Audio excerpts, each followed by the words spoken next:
Hai semuanya, perkenalkan nama saya Elizabeth Eka Vecia dari kelas C4. Saya akan mempresentasikan teks cara membuat atau menulis karya ilmiah yang baik.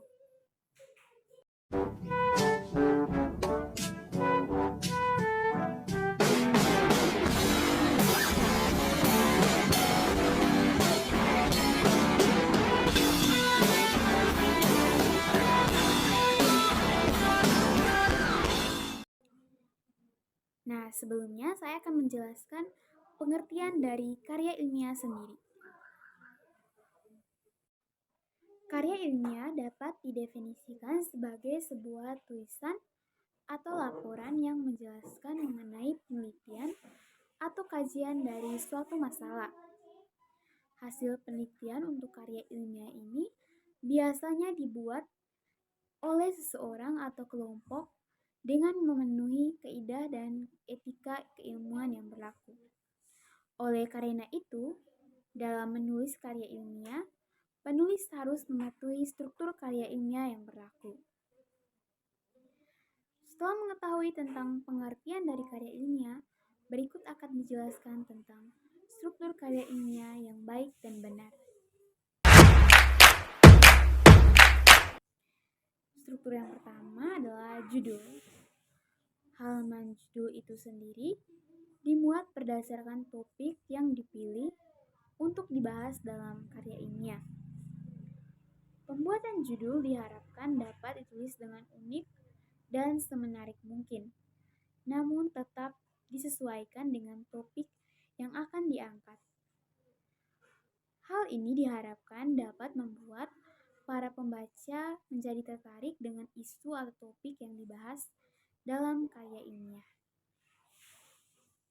Selain membuat para pembaca tertarik, judul harus dibuat dengan spesifik. Hal ini dilakukan agar pembaca mendapatkan gambaran awal dengan membaca halaman judul karya ilmiah. Yang kedua adalah abstrak. Abstrak dapat dipahami sebagai ringkasan dari keseluruhan isi atau materi yang terkandung dalam karya ilmiah.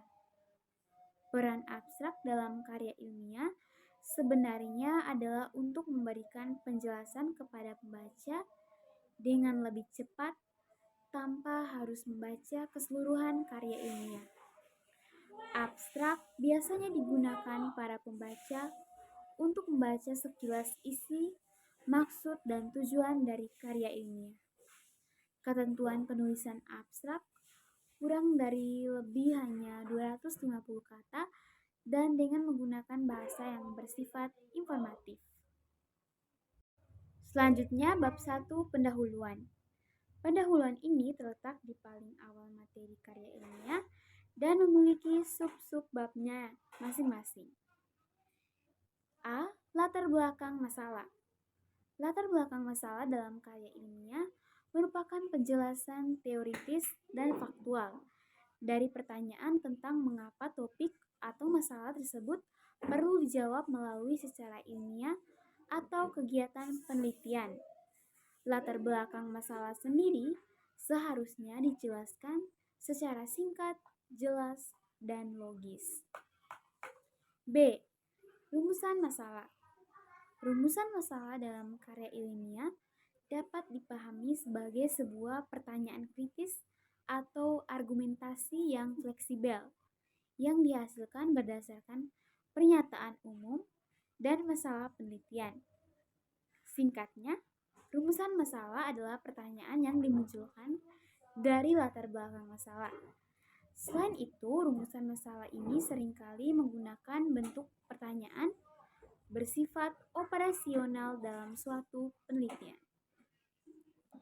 C. Tujuan penelitian.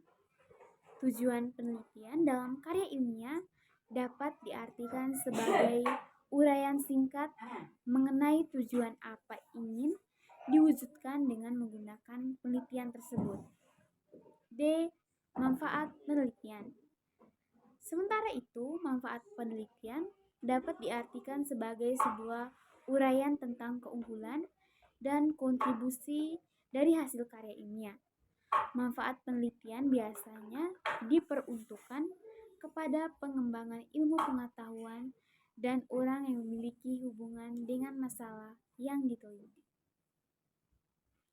E. Sistematika penelitian. Sistematika laporan adalah urutan letak dari bagian-bagian yang ada dalam sebuah laporan. Sistematika laporan penelitian penting karena dapat menuntut pembaca mengikuti alur berpikir penelitian dan agar laporan penelitian mudah dipahami serta untuk memenuhi kaidah penulisan laporan penelitian. Bab 2. Landasan teori. Landasan teori dalam karya ilmiah dapat dipahami sebagai satu perangkat konsep yang membatasi dan memfokuskan penelitian sehingga dapat menyajikan suatu pandangan sistematis. Pada bagian ini, karya ilmiah akan membuat pembahasan fenomena yang rinci tentang hubungan antar variabel sehingga mendapatkan penjelasan serta prediksi dari fenomena yang diteliti tersebut. Bab 3. Metode penelitian. Yang pertama itu jenis penelitian. Pemilihan jenis penelitian akan sangat menentukan langkah apa saja yang perlu dilakukan untuk mendapatkan hasil penelitian. Langkah-langkah penelitian biasanya meliputi tujuan, tempat pelaksanaan, tujuan umum, sifat dari masalah, dan ruang lingkup penguji masalah. B. Metode pengumpulan data. Metode pengumpulan data adalah cara yang dilakukan untuk mengumpulkan dan menganalisis data. Dengan mengumpulkan data, peneliti dapat menjawab pertanyaan tertentu, menguji hipotesis, hingga menilai hasil. Baik penelitian kualitatif dan kuantitatif, masing-masing memiliki metode pengumpulan data yang berbeda. C. Waktu dan tempat penelitian. D. Prosedur penelitian. Prosedur penelitian adalah tata cara atau desain penelitian untuk menjawab pertanyaan penelitian dari tahap persiapan, pelaksanaan, sampai pelaporan. Selanjutnya, bab 4. Hasil penelitian dan pembahasan. Hasil dipahami pula sebagai jawaban atas pertanyaan yang dijanjikan di bagian pendahuluan. Sedangkan pembahasan ialah diskusi antara hasil pertanyaan penelitian. Selanjutnya bab 5 yaitu kesimpulan dan saran.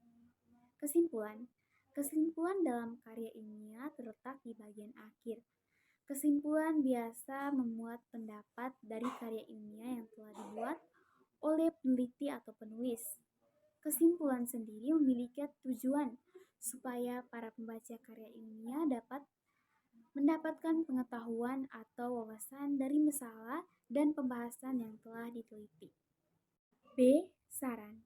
Setelah mengungkapkan pendapat tentang karya ilmiah, pada bagian ini peneliti atau penulis dapat memberikan saran berupa pesan-pesan dari penulis. Tujuan dari pembuatan saran sendiri yaitu digunakan untuk mengarahkan peneliti yang hendak melakukan penelitian yang sama, supaya dapat berjalan dengan baik, lebih efektif, dan dapat mengembangkan penelitian secara lebih baik dan lebih luas. Selanjutnya adalah daftar pustaka. Daftar pustaka merupakan struktur yang perlu dipaparkan dalam karya ilmiah. Daftar pustaka sendiri dapat diartikan sebagai sebuah daftar yang memuat sumber informasi atau referensi teori yang digunakan oleh peneliti atau penulis dalam penelitian.